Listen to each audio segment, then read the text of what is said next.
Assalamualaikum warahmatullahi wabarakatuh. Bismillahirrahmanirrahim. Alhamdulillahi rabbil alamin. Wassalatu wassalamu ala ashrafil anbiya'i wal mursalin Sayyidina wa maulana Muhammadin wa ala alihi wa sahbihi ajma'in, amma ba'd. Yang ulun muliakan bapak-bapak, ibu-ibu, saudara-saudara yang semoga selalu dirahmati oleh Allah Subhanahu wa taala. Alhamdulillah kita dapat berkumpul kembali di tempat yang mulia ini. Salawat serta salam marilah kita haturkan kepada junjungan kita Nabi besar Muhammad sallallahu alaihi wasallam. Kemudian kita memasuki sifat Allah yang kesembilan, yaitu ilmu. Pada pembahasan yang telah lewat, kita telah membicarakan tentang iradah. Allah itu maha menetapkan. Semalam belum kita sebutkan tentang ta'alluq iradat. Iradat itu berta'alluq kepada sesuatu yang mungkin. Sama dengan qudrat, itu berta'alluq kepada yang mungkin.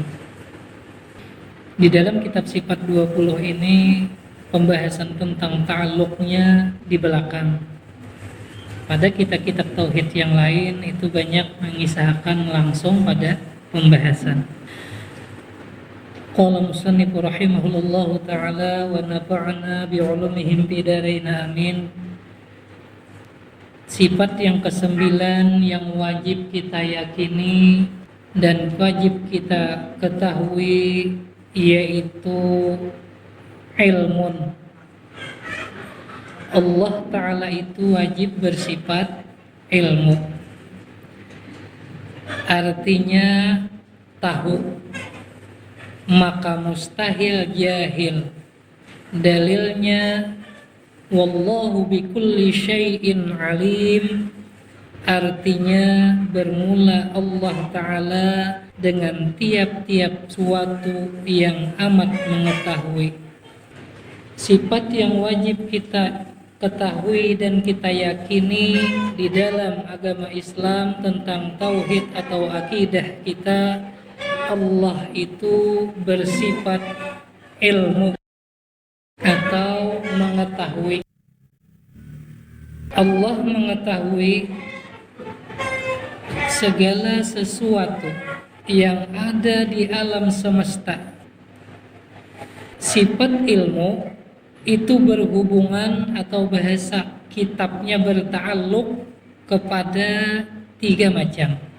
Yang pertama, ilmu itu berta'alluq kepada sesuatu yang jaiz bagi Allah Ta'ala. Yang kedua, berta'alluq sifat ilmu itu kepada sesuatu yang wajib bagi Allah Ta'ala. Dan yang ketiga, sifat ilmu itu berta'alluq kepada yang mustahil bagi Allah Ta'ala. Arti berta'alluq artinya berhubungan. Allah mengetahui, lalu apa yang diketahui oleh Allah? Itu maksud berta'alluq. Maka Allah mengetahui apa-apa yang jaiz baginya, apa-apa yang wajib dan apa-apa yang mustahil. Ilmu artinya mengetahui. Allah mengetahui sesuatu yang jauh dan yang dekat. Allah mengetahui sesuatu yang tersembunyi dan yang zahir atau nampak. Allah mengetahui sesuatu yang ada dan bakal ada. Jadi sifat Allah itu wajib mengetahui. Mustahil orang yang jadi Tuhan itu jahil. Arti jahil kada mengetahui. Allah mengetahui segala sesuatu sampai kepada apa-apa yang ada pada diri kita. Allah mengetahui apa-apa yang kita perlukan. Allah tahu pada waktu keadaan kita, baik itu sakit ataupun senang. Jadi Allah Ta'ala itu tahu pada waktu kita kada berduit, Allah tahu. Pada waktu kita perlu makan, Allah tahu. Pada waktu segala sesuatu yang terjadi pada diri kita, Allah Maha mengetahui. Oleh karena itu, di dalam kitab Hikam, Imam Ibnu Athaillah Al-Askandari menyebutkan, ma sa'nu wujudut talab wa innama sa'nu antarzuqa husnal adab. Ujar Imam Ibnu Athaillah di dalam Hikam, Sidin menyebutkan, ma sa'nu wujudut talab, bukan sifat yang mulia apabila seorang hamba itu menuntut Tuhannya. Bukan sifat yang terpuji seorang hamba itu mengatur atau menuntut Tuhannya. Wa inna mas'anu antarzuka husnal adab, dan akhlak atau sifat yang mulia itu bahwa engkau dikaruniai oleh Allah Ta'ala dengan sifat baik akhlak. Jadi kita ini hamba, Allah Ta'ala itu Tuhan kita. Hamba ini adalah orang yang diatur. Berarti Tuhan itu atau Allah itu orang yang mengatur. Kita hamba diatur oleh Tuhan, maka Allah Ta'ala itu adalah yang berhak mengatur kita. Sebagai contoh, seorang anak buah itu diatur oleh bosnya. Berarti bos itu tugasnya mengatur anak buah. Apabila si anak buah itu mengatur bos, maka anak buah itu ngarannya apa? Anak buah nang kurang adab, atau bahasa kita apa? Bahasa gaulnya songong nih. Ungang, bahasa kita beri ungang. Apabila si anak buah mengatur bos, maka secara ilmu tasawuf atau secara ilmu adab itu ngarannya anak buah nang ungang bahasa kita. Begitu juga apabila dalam kehidupan Allah sudah mengatur kita, lalu kita bisa mengatur Allah, maka tuh hamba nang ungang juga. Contoh, ada orang beramalan umpamanya supaya bisa tirabang. Allah sudah atur bahwasanya ini berjalan di bumi. Ada orang beramalan supaya sakti. Ada orang beramalan supaya taguh umpamanya. Dan lain sebagainya. Bahkan ada orang beramalan supaya sugih. Ya Allah, bila rezeki ulun sedikit banyak akan, bila ini jauh parak akan, bila di atas turun akan, yang di bawah naik akan. Itu hamba nang mengatur lawan Tuhannya. Makanya para aulia Allah itu mereka karamah mereka itu bukan terjadi karena nafsu. Memang Allah yang menjadikan mereka kada berkehendak, sehingga hidup mereka kada menunjukkan karamah. Makanya kalau kita baca di hadis riwayat-riwayat banyak situ seperti Imran bin Husain, sahabat Nabi yang meriwayatkan hadis, seberatan itu sahabat Nabi seberatan berisi karamah. Cuman yang diutamakan mereka itu adalah ilmu, bukan kisah karamah. Imran bin Husain karamah sidin setiap hari malaikat turun bersalaman lawan sidin. Banyak lagi karamah-karamah yang dimiliki oleh para sahabat Nabi. Sehingga mereka itu berserah diri, Allah nang mengatur mereka, bukan nafsu nang bakahandak. Kalau kita nang bakahandak nafsu kita, mungkin kita hendak terkenal, kita hendak dimuliakan orang, kita hendak dan lain sebagainya. Nah, makanya orang yang bertauhid dan berakhlak diserahkannya segala sesuatu itu kepada Allah yang mengatur, karena Allah nang maha mengetahui. Oleh karena itu Nabi Ibrahim alaihissalam pada waktu hendak dibakar oleh Raja Namrud, api benar-benar sudah. Pada waktu hendak dilempar, datang Jibril menakuni Nabi Ibrahim. Wahai Ibrahim, adakah hajat ikam kepadaku?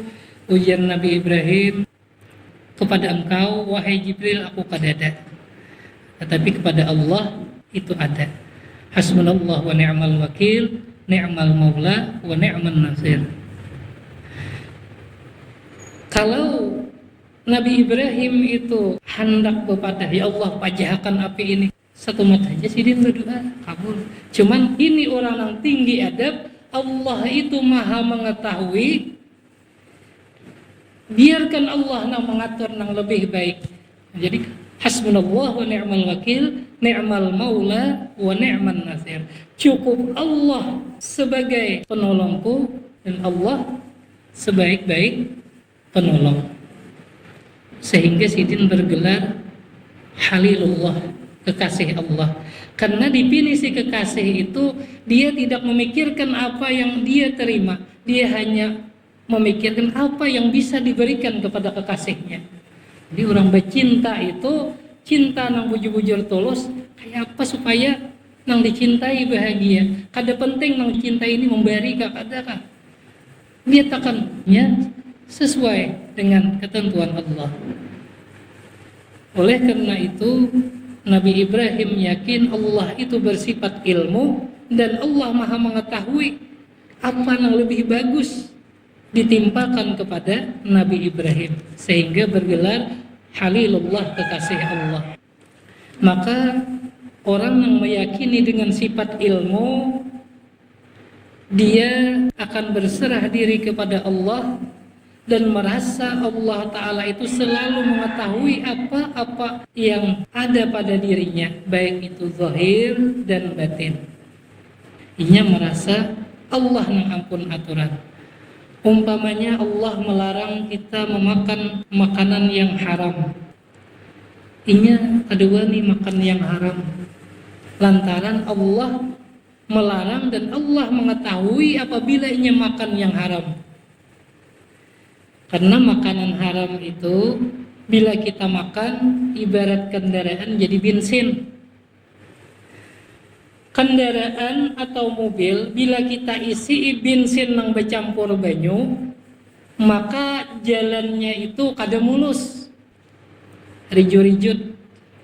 Kayak itu juga keadaan hidup kita ini, apabila bensinnya bercampur banyu, ya kita dalam hidup ini mbahenu sembahyang, mbahenu kada kanak-kanakan, sama lawan kendaraan itu bensinnya bercampur banyu, rijut-rijut. Itu ibarat supaya kita lebih mengerti. Jadi apabila ada sesuatu yang terjadi pada diri kita, baik zahir tentang ibadah kita atau hati kita, asalnya bagus syukur, asalnya sabar, timbul kada sabar atau kada syukur. Nah, yang perlu kita periksa salah satunya adalah bensin. Apakah bercampur atau kada? Bensin kita artinya makanan kita. Begitu juga apabila bensin atau bahan bakar tadi kada sesuai dengan peraturan pabrik. Biar orang diisi bensin, kita isi banyu, yang kada jalan-jalan tuh. Asa biasa aja, mogok motornya. Yaitu juga ibadah kita mogok. Kada bisa sembahyangan lagi, sarabaan kita langgar. Itu lantaran isinya tadi, bensinnya tadi diganti lawan banyu. Hanya orang-orang bahari bila kada kau beribadah, langsung diperiksa makan apa. Karena apa-apa yang terjadi pada diri kita, pada kehidupan kita, pada lingkungan kita, pada negeri kita, itu adalah lantaran dosa kita. Di dalam Al-Quran disebutkan fakullan akhadna bidzambih. Seluruh mereka itu kusiksa lantaran dosa-dosa mereka. Pernah suatu ketika di zaman Imam Hasan Basri, ini kubarut tabi'in, ini termasuk pembesar daripada tabi'in. Tabi'in itu murid daripada sahabat. Beliau ini berisi guru sahabat sebanyak 70. Kalau tabi'in guru-guru sidin lebih ribuan. Orang-orang yang alim bahari itu banyak berisi guru. Imam Malik lebih 700 berisi guru. Karena setiap guru itu masing-masing mempunyai berkah dan masing-masing mempunyai kelebihan. Ada yang ahli hadis, ilmu hadisnya menunjuk, ada ahli sejarah, ada yang ahli fikih dan lain sebagainya. Jadi ulama-ulama bahari itu banyak-banyak guru, dan mereka sangat memuliakan ulama. Nang guru seorang atau kada tetap kita muliakan. Jadi suatu ketika Imam Hasan Basri ini ditakuni oleh murid sidin, wahai guru, ujar nang murid, ulun ini 12 tahun sudah berumah tangga, belum juga dapat keturunan. Ulun minta amalan supaya dapat keturunan atau kawa kayak orang berisi anak. Ujar Imam Hasan Basri, ini nah amalkan catatan sidin, istighfar sebanyak 1000 kali, sehari 1000 kali. Setelah itu datang pulang orang lain atau murid sidin yang lain minta amalan. Guru, di kampung ulun itu kada hujan, lawas benar sudah. Kami minta amalan supaya turun hujan. Ibarat bahasa kita, bahuma kada sukses lah, bahuma artinya kada berhasil.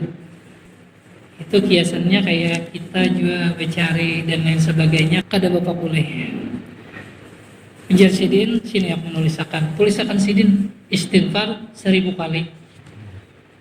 Turun yang kedua. Yang ketiga datang pulang. Guru, ulun ini mencari rezeki ngalih banget. Atau mencari penghidupan sehari-hari ini lapah. Ngapa amalannya supaya nyaman? Sini aku menulisakan, tulisakan sidin, istighfar 1000 kali sehari. Jadi beberapa orang sudah ada yang hendak beranak, ada yang mencari harta, ada minta hujan. Jadi ada yang minta hujan, minta anak, cari supaya rezeki lancar. Suatu ketika si nang minta amalan tadi tak kumpul. Ujian nang saikum, aku minta amalan wan guru supaya beranak, diberi isidin, istighfar 1000 kali. Nang saikum berkisah, aku kayak itu juga supaya diturunkan hujan, istighfar juga. Nang saikum berkisah supaya rezeki lancar, istighfar itu sama. Ujian nang kawan nang pindah duga, guru ini ngerado sama nih. Ini sebuting aja. Ibarat penyakit tuh banyak penyakitnya, sebuting aja obatnya.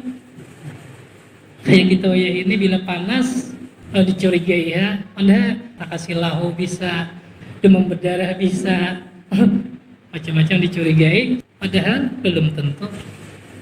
Datang ada guru, ini kada salah kah memberi amalan? Anak beranak ya istighfar juga, anak rezeki lancar, istighfar juga, minta hujan, istighfar juga. Ujar sidin, kata, apa? Kami ini lain-lain penyakitnya, obatnya sama pian beri. Nah, ujar sidin, di dalam Al-Quran Allah berfirman, "Faqul tustaghfiru rabbakum innahu kana ghaffara." Allah memerintahkan kita, minta ampunlah kamu kepada Tuhanmu, bahwasanya Allah Ta'ala itu maha pemberi ampun. Yursilis sama'a alaikum midrara. Allah Ta'ala itu mengampuni kamu, maka dengan kamu diampuni itu maka Allah Ta'ala turunkan hujan.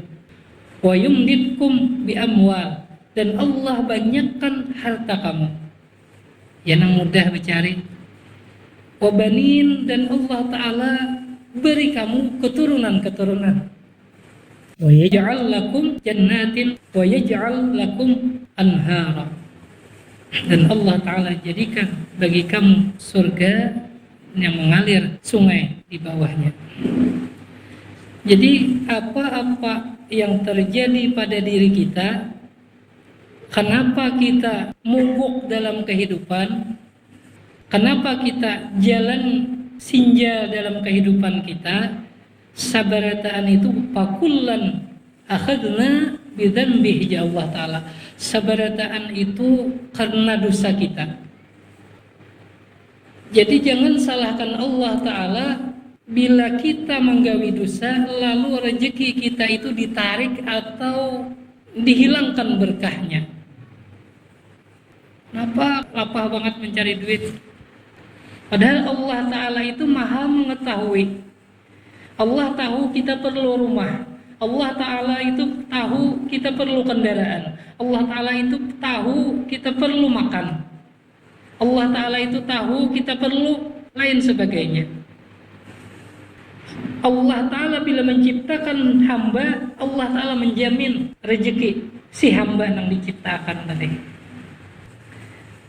Setelah Allah Ta'ala jamin, itu sudah cukup untuk keperluan kita, untuk hidup kita. Kalau kita mau sesuai dengan aturan Allah. Ujar Allah Ta'ala jangan ini, berusaha kita jangan ini. Ujar Allah Ta'ala gawi ini, kita gawi. Apabila kita menggawi larangan atau tidak mengerjakan perintah, itu adalah alasan bagi Allah Ta'ala untuk menyiksa kita. Di dalam Al-Quran, wa ma kana Allah mu'adzibahum wa hum yastaghfirun. Allah kadang akan menyiksa seseorang itu atau suatu kaum, wahum, mereka itu meminta ampun kepada Allah. Jadi bila kita hendak rezeki lancar, hidup bahagia, sesuai apa-apa aturan Allah, itulah yang kita kerjakan. Jadi jangan salahkan Allah apabila kita melanggar aturan Allah, kehidupan kita kada bahagia. Kita menggawi bezina, kita menggawi yang haram-haram, lalu kehidupan kita, rezeki kita itu ngalih, kehidupan hidup kada bahagia, rumah tangga kita, atau mencari rezeki ngalih. Itu adalah kesalahan kita sendiri. Bukannya Allah Ta'ala kada adil. Karena Allah Ta'ala itu bersifat ilmu. Allah itu mengetahui segala sesuatu pada diri kita. Jadi Allah Ta'ala itu mengatur dengan sifat ilmunya. Kalau kita bertafakur, kita lihati pohon. Allah Ta'ala itu bersifat ilmu, maha mengetahui. Umpamanya di lapangan di Warna itu ada pohon kanari, ada pohon asam kamal. Tanahnya sama di Intang situ juga. Buahnya beda. Pohon kanari pahit, asam kamal masam. Kalau Allah Ta'ala itu kada bersifat ilmu, bisa tapahuruf, kada ingat, ini pohon yang mana tadi, perlu apa rasanya. Tetapi salawasan kita kada pernah merasakan pohon asam kamal itu pahit, tapahuruf umumnya kanari masam. Nah, itu sifat ilmunya Allah. Banyak dalam kehidupan kita ini yang menunjukkan bahwa Allah Ta'ala itu bersifat ilmu. Contoh matahari. Matahari itu apabila berjarak 50% hangit bumi ini. Apabila berkirip 50% baku bumi ini. Matian kita. Bila hangit matian, bila baku matian. Berarti Allah Ta'ala sekian miliar tahun dahulu nang mengatur dengan sifat ilmunya. Oh ini perlu sekian derajat, oh di Makkah ini tahan aja nih orangnya sekian derajat. Itu Allah yang mengatur, maha maha mengetahui. Itu yang jauh pada diri kita pulang. Dalam diri kita ini ada tumbuh di kepala ngarannya rambut, di kaning ngarannya kaning, bulu kaning. Lalu Allah Ta'ala mengatur dengan sifat ilmunya, oh kaning ini kada perlu dipanjangkan. Kalau rambut perlu dipanjangkan. Karena kalau kada dipanjangkan malas orang yang gundul, kada sing panjangan, kada payu tukang gunting, bilainya kada berpanjang. Lalu dengan sifat ilmunya kaning kita tetap aja nggak kayak ini mulai berhari. Rambut berpanjang terus. Seandainya berpanjang, tak tutup muka kita, mata kita lawan kaning. Ini ya adalah sifat ilmunya Allah. Kita kembali kepada kitab, maka patut bagi mukmin mu'taqid bahwa ia amat takut membuat maksiat, sebab karena Tuhannya amat mengetahui akan segala halnya dan perbuatannya adanya. Jadi orang yang yakin bahwa Allah Ta'ala itu bersifat ilmu, inya takutan memperbuat maksiat lantaran Allah tahu. Sampai-sampai inya takutan berbuat maksiat secara batin. Kada katuju lawan orang, kada ada alasannya timbul kada katuju. Istighfar, ya Allah, ampuni Allah. Karena Allah tahu hati seseorang. Inya kada wani maksiat kepada Allah karena Allah Ta'ala itu mengetahui. Kada sejauh-jauh hendak maksiat umpamanya bezinah, lalu melihat mama abah kita kada jadi, itu mama abah kita, apalagi ini nang tukang ulahakan mama abah kita. Bila ini hendak maksiat kada jadi, lantaran Allah maha mengetahui. Oleh karena itu orang-orang yang yakin bahwasanya Allah Ta'ala itu bersifat ilmu, inya kada wani berbuat maksiat jahir dan batin. Lantaran inya ingat terus non Allah, aku ni anak sangka jahat, astagfirullah, jadi Allah Ta'ala tahu itu kada bagus, istighfar.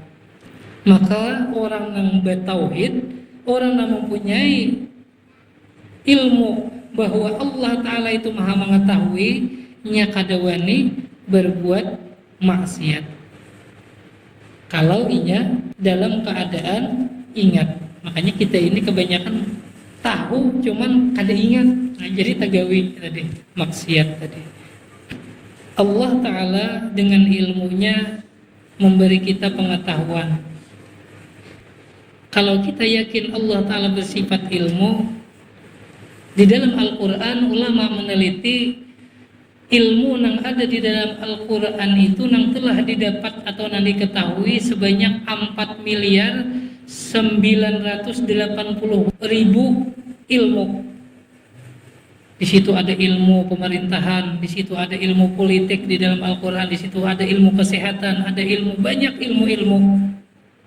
Makanya orang yang mempunyai ilmu agama, mereka itu dapat mencakup baik itu ilmu pemerintahan, ilmu kesehatan, dan lain sebagainya.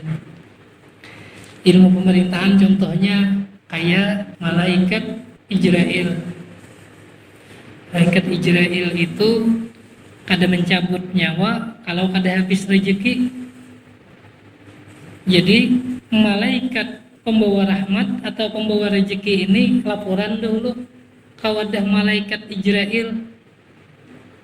OL biasa kita tuh tanggal seano, jam seano habis rezekinya, hanya dicabut oleh malaikat Israel. Jadi administrasi itu kada tumpang tindih, masuk dulu tuh proposalnya, ini habis, nah umurnya ini habis rezekinya, hanya dicabut. Kalau malaikat Jibril itu ibarat kita menteri pendidikan. Nah, ini yang membagi ilmu, membawa ilmu kepada nabi, kepada para salafus saleh, orang-orang saleh itu dapat ilmu yang ngarannya ilmu, ada ilmu laduni dan lain sebagainya, itu langsung dari Allah dibawa oleh malaikat Jibril. Nah, dengan ilmu Allah memberitahu kita dengan segala sesuatu, baik itu yang selagi akan datang seperti akhirat atau kubur. Allah Ta'ala itu memerintahkan kita bakti lawan kuitan. Kita disuruh mendoakan lawan keluarga kita yang telah meninggal dunia. Karena Allah Ta'ala sudah beritahu bahwasanya di dalam alam kubur itu ada nyaman-nyaman. Ini di dalam hadis riwayat Imam Dailami itu disebutkan, mal maitu fil qabri illal qalgharikil mutagawwithi. Orang yang di dalam kubur itu seperti orang lamas yang tadhiru da'wahu talhaquhu min abin au ummin au akhin au sadiqin. Orang di dalam kubur itu seperti orang lamas.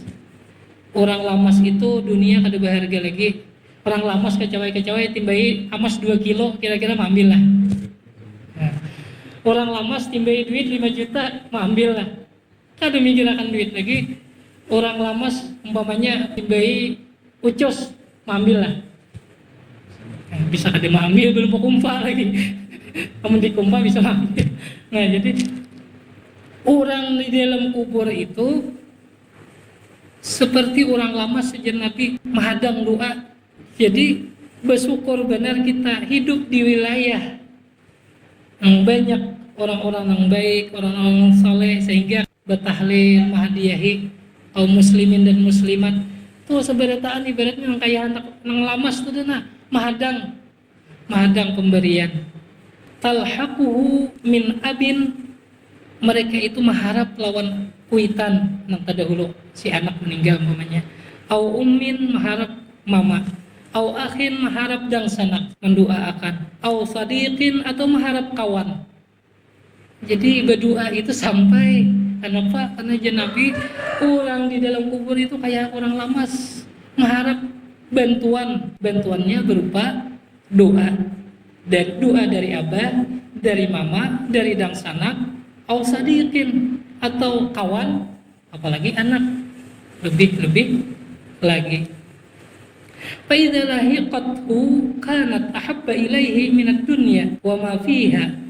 Apabila seseorang itu dapat doa daripada orang lain, baik mama, abah, anak, saudara atau kawan, kaum muslimin dan muslimat, itu lebih berharga daripada dunia dan seluruh isinya. Jadi syukur banget kita nang beandak atau hanya di wilayah kita ini ada nang bertahlil malam Jumat mahadiyahi, itu kaum muslimin dan muslimat mereka berbagi kiriman tadi, suka banget. Makanya abah guru sekumpul itu ada berisi kamar khusus anak angkat sidin berkisah Habib yang pemelaan yang diangkat sidin anak tuh lawan kawan sidin di Hadramaut berkisah. Abah itu ujar anak angkat abah guru sekumpul setiap malam menangis mendoakan. Doanya di antara doa sidin apa, ya Allah ampuni mama abah ulun, ampuni bini-bini ulun, ampuni anak-anak ulun, ampuni jasidin murid-murid ulun. Jadi murid didoakan sidin juga, jasidin lagi mendoakan, ya Allah ampuni kaum muslimin dan muslimat, ampuni orang yang jahat lawan ulun. Jadi saking luasnya hati sidin sampai kepada sidin berdoa, ya Allah ampuni orang yang jahat lawan ulun, ampuni orang yang memfitnah ulun, ampuni orang yang menzalimi ulun. Ini orang-orang yang saleh. Orang-orang saleh itu apalagi wali-wali Allah, kita bersyukur bejiran lawan sidin. Kalau kita ini bagana di sekitar majelis taklim, yang di situ ada banyak orang-orang yang saleh, tuan-tuan guru besar. Mereka itu malah mendoakan, ya Allah ampuni, termasuk kita di sekitar jiran tadi, didoakan sidin. Nah abah guru itu selalu mendoakan, bukan hanya nang baik lawan sidin atau murid-murid sidin, orang nang zalim, orang nang jahat, orang nang memfitnah sidin, seberitaan didoakan sidin supaya Allah Ta'ala mengampuni. Ini keluasan daripada hati sidin almarhum abah guru sekumpul, sehingga Allah Ta'ala angkat derajat sidin kepada derajat yang tinggi. Semakin lapang hati seseorang itu, semakin Allah Ta'ala angkat derajatnya kepada derajat yang tinggi. Sidin itu mempunyai hati yang luas. Bukan hanya orang yang baik lawan Sidin, keluarga Sidin, murid Sidin, tetapi orang yang zalim, orang yang memfitnah, orang yang kada ketujuh lawan Sidin, seberataan Sidin doakan pada waktu malam hari. Inilah hati-hati para aulia Allah itu. Nah, jadi karena Sidin mengetahui atau kita meyakini, Sidin juga meyakini yang mengatur itu adalah orang yang maha mengetahui apa yang lebih baik. Jadi kada wani mendoakan sesuatu yang kada bagus. Karena apa yang terjadi pada diri kita, kenapa dalam suatu negara itu diberi pemimpin yang zalim atau pejabat-pejabat yang kada amanah, itu lantaran dosa masyarakatnya. Kenapa dalam suatu daerah itu tertimpa bencana, itu seberataan fakullan akhadna bidzanbih. Jar Allah Ta'ala seberataan itu karena dosa kami. Kayak itu juga kehidupan kita di dalam kita menjalani hidup. Kenapa dalam mencari penghidupan ini begitu menyiksa? Pada Allah Ta'ala mencukupkan, itu sebenarnya karena kita menggawi dosa lawan Allah Ta'ala.